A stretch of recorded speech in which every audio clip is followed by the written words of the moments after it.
Hi, my name is Kerry. I've been doing Pilates for about 20 years, and I'm doing a series of videos on some of the specific exercises within Pilates that might be more difficult for you to do. One of the things that you could think about maybe during this time of sheltering is you want to build up your arm strength. A lot of people would like to have sculpted arms, but they don't know how to get them or they're discouraged about it. Most of the time what's happened is that you don't have shoulder stabilization. And without shoulder stabilization, a lot of times the shoulders shift, either elevating, depressing, a lot of times really pinching together. And when you do that, you start to work the trap muscles more than you do the individual muscles in the arms. So this group of exercises is about how to build arm sculpting, but you've always got to start with your shoulder stabilization, and that's the first thing that you think about before you go into any exercise that's going to actually strengthen your arm. So shoulder stabilization is about keeping your rib cage and your scapula or your shoulder blade connected with each other. They can move further out to the side.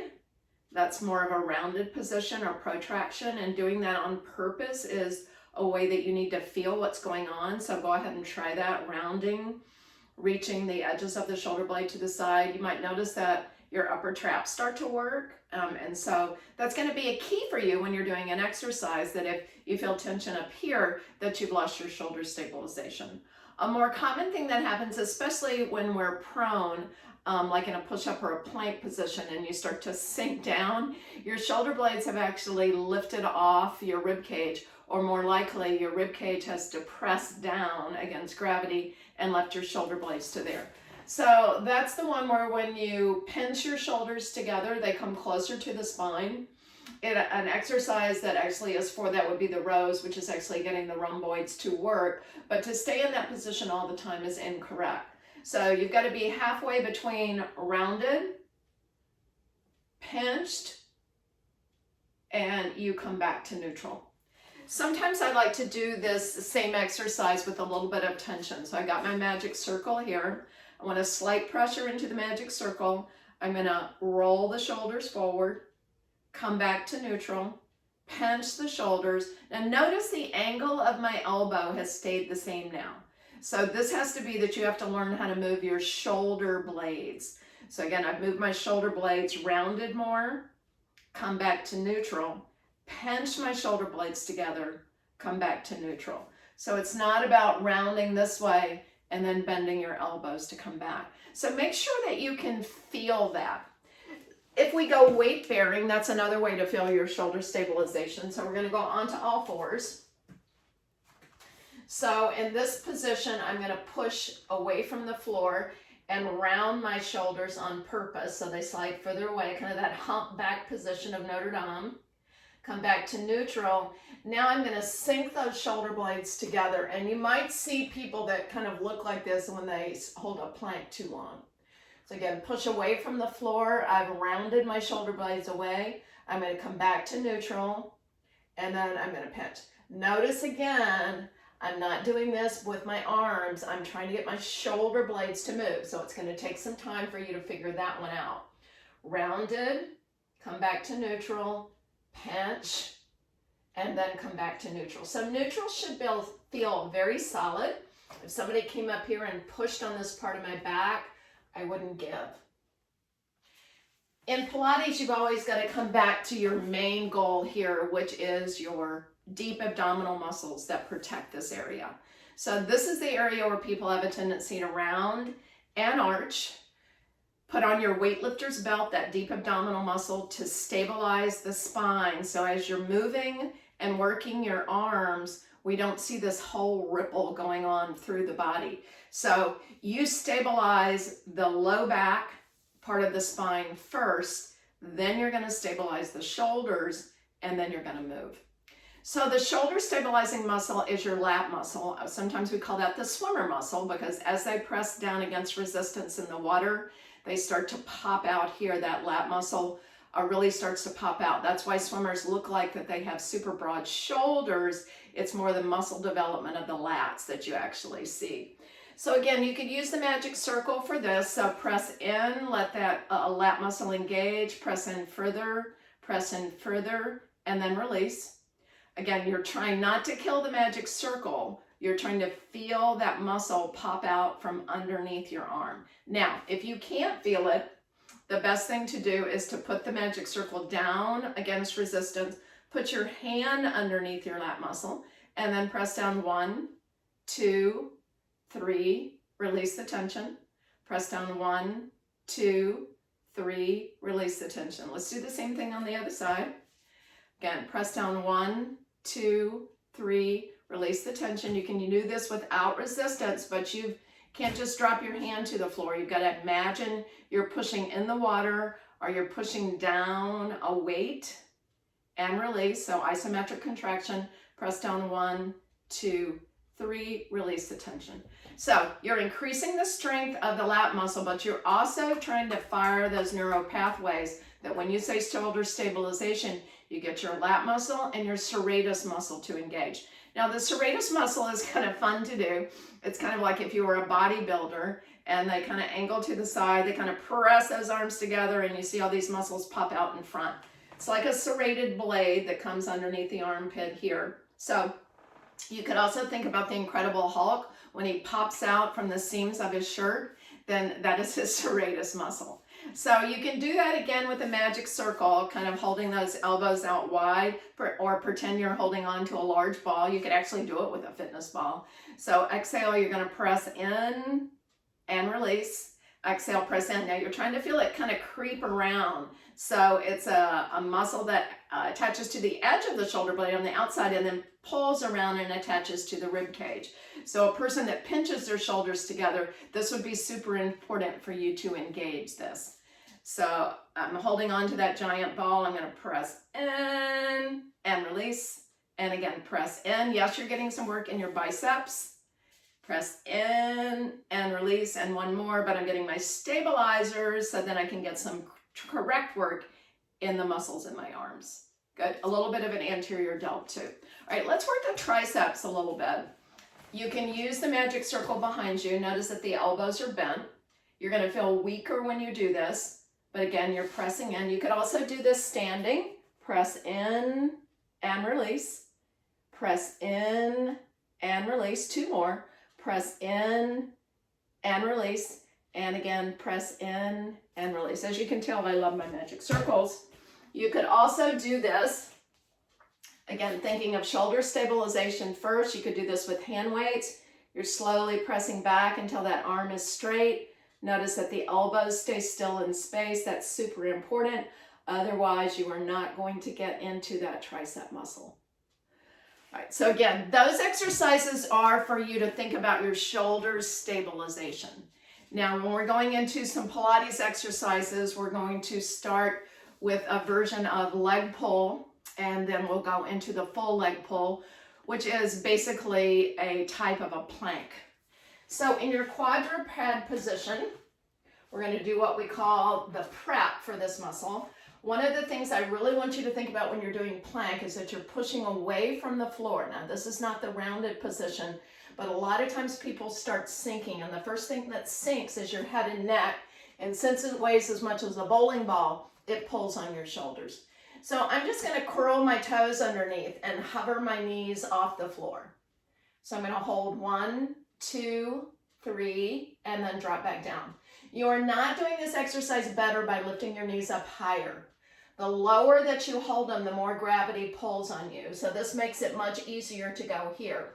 Sometimes we have people that always try to do more, but hovering less is better. We're going to do that 3 more times. So again, you're just going to hover and release. Abs are pulled up and in. I imagine somebody pushing down on my back, but I have my deep abdominal muscles pulled in. I've stabilized my shoulders with my lat muscles, and I lift, 2, 3, and then drop back down. I'm on purpose stopping between them, and that's what you've got to do until you are automatic with your ab stabilizers, your shoulder stabilizers.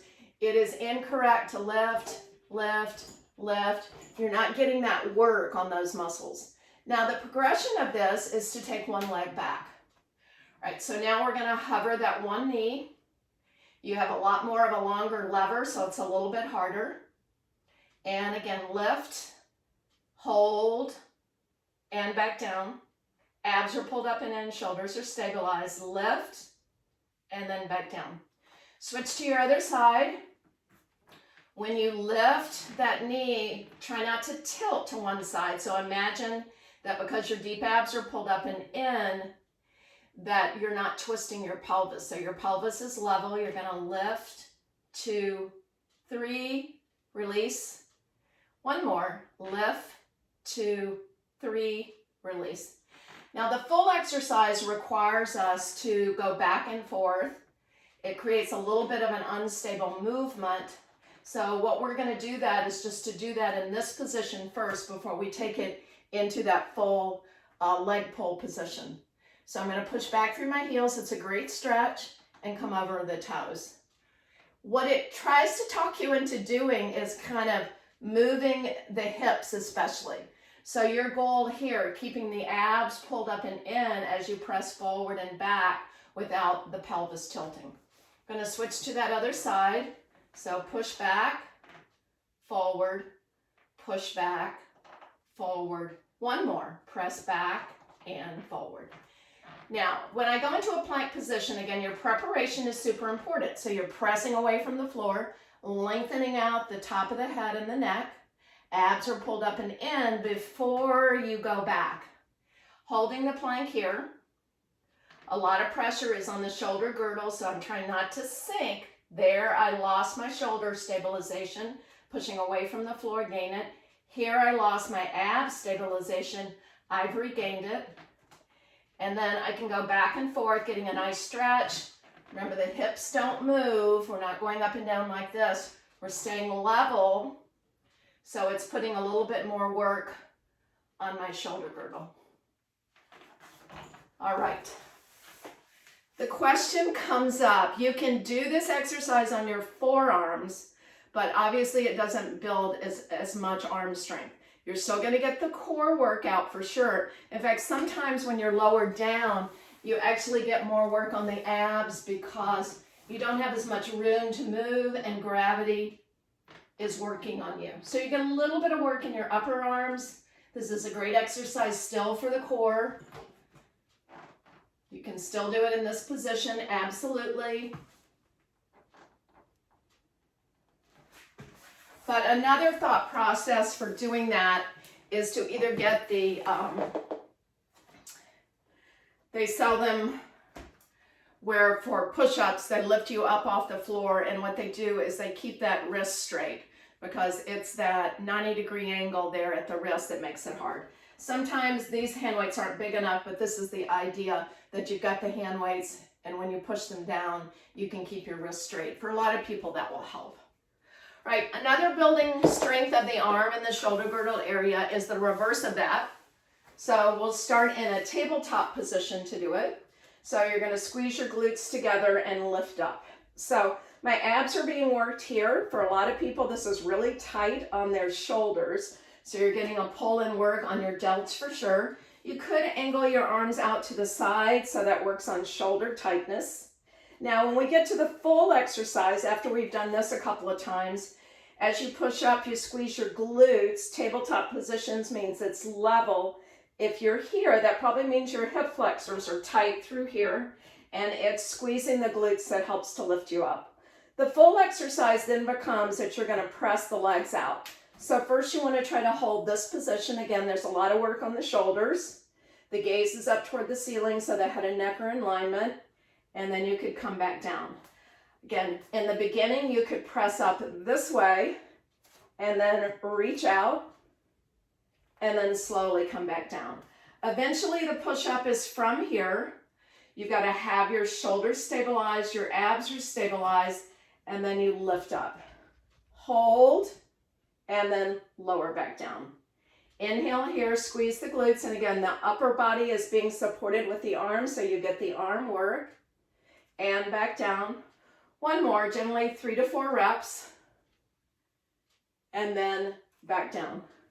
So what we're going to do next is add leg movement to it. The key here is, can you stabilize the shoulders and the back against the movement of the legs? So the torso is not moving. This is a little bit tougher. So we're going to get into that position. We're going to do 3 on one leg and then 3 on the other if you're going to follow me. Yes, you can come down here on your forearms, but because you don't get up very high, sometimes, again, like I said, it almost feels a little bit more difficult, but it's kinder to your wrist for sure. All right, so squeeze the glutes, abs are pulled up in, pull up on the pelvic floor, tighten the deep abdominal muscles, stabilize your shoulders, and you're gonna lift. Then you lift one leg. Again, as the leg goes up, I'm not sinking. Right, you can either come down to the floor, lift up again, other leg, lift, lower, lift, lower, lift, and lower, and then back down. This is always a nice one then to give you a counter stretch here. All right, that's a harder exercise, so the face down, a little bit easier. Face up, especially if you've got tight shoulders, you might need to rotate the hands. Now we're gonna go into a side bend position. If you do yoga, you might look a little bit like side plant, but you do have an arc in the body in this exercise. It's not straight out. We have a progression of this too that can help you. You can always be on your forearm. So in the first position, I am sitting in what we call mermaid. You can sit cross-legged too for this first one. All right, so we're gonna put the weight on this arm. What we wanna do is to make sure we don't sink into it. Abs are pulled up and in. Arm is gonna reach up. I'm squeezing my glutes to press my hips forward, so I'm in that side bend position. We're gonna do 2 more and we're gonna progress. Inhale, exhale, reaching up to lift and lower back down. Pull up on the pelvic floor, tighten the abs, press to lift up and lower back down. I think that was 3. I always say we only do 3 because that's as high as I can remember to count. Now we're gonna go up a little bit higher. So now my right heel is in front of the left foot. So my arms move out a little bit further so my legs can straighten. So I'm gonna squeeze the inner thighs together and press up. If you sink into your shoulder, you're gonna lose that body too. Almost feels like there's a string attached here, pulling up toward the ceiling, and then I lower down. Now, you can definitely do this one on your forearm. The other one's a little bit harder to do on your forearm. So you can press up and lower down. Remember, the full one is here. Sometimes the weight on the wrist is because you aren't holding your core in or stabilizing your shoulders. So you lighten the work on your wrist by having a better core. So squeeze those inner thighs together to press up. That's 2, and lower down. 1 more, press up and lower down. Some of the exercises are evil, so the next one has a little bit of a twist to it. So this one's a lot harder. So you are going to rotate and look down toward the floor, piking your hips, and then you're going to rotate up toward the ceiling. So squeezing the inner thighs together, exhale to press up. Feel like you thread the needle, you're going to pike your hips down, and then you're going to rotate toward the ceiling, back to your side position, and then back down. So you've got to be able to steady yourself, steady your shoulders so you don't start rocking. 2 more. Reach up, pike your hips, press down, and then rotate toward the ceiling, come back to the side position, and come back down. Notice I don't rotate toward the ceiling very far, so that depends on your flexibility. Also, I didn't want to fall in the video. Last one. Inhale to reach up and over.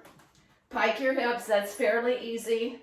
Let's see if I can go further this time. Rotate, reach that arm back to the side position, and lower down. All right, let's do the same thing on the other thigh. So progressing, we have 3 progressions. First one, you're just gonna rest on that bottom leg. So now on that right leg, so the right lower leg, left arm lifts up and down. Inhale, reach, squeeze your glutes together so you're not sitting back into your hips. You're pressing your hips like you were pressing against a wall here, and lower down. Last one in this position. Inhale, press up, press your hips forward, and then lower back down. Right, so where my left foot is, I'm gonna slide my right foot to it so they're closer together. Sometimes you have to move this arm a little bit further out. Again, I'm going to stretch up, squeeze the inner thighs together, press up in a side bend. Beautiful, nice stretch on the top of the ribs. And again, press up and over and lower down. Last one, inhale here, Exhale, lengthen up, and lower back down. All right, the dreaded twist. This is similar to snake on the reformer. So a lot of the exercises that you learn in mat when you go to equipment classes, you'll be able to see the relevance between them. So inhale, you're gonna reach up, then you're gonna bring your arm down and underneath and pike your hips. Then you're gonna rotate toward the ceiling, over, and then back down. So you can see this is a little bit easier for me. I'm on my right side now, it's stronger, so it supports longer, especially that rotate backward.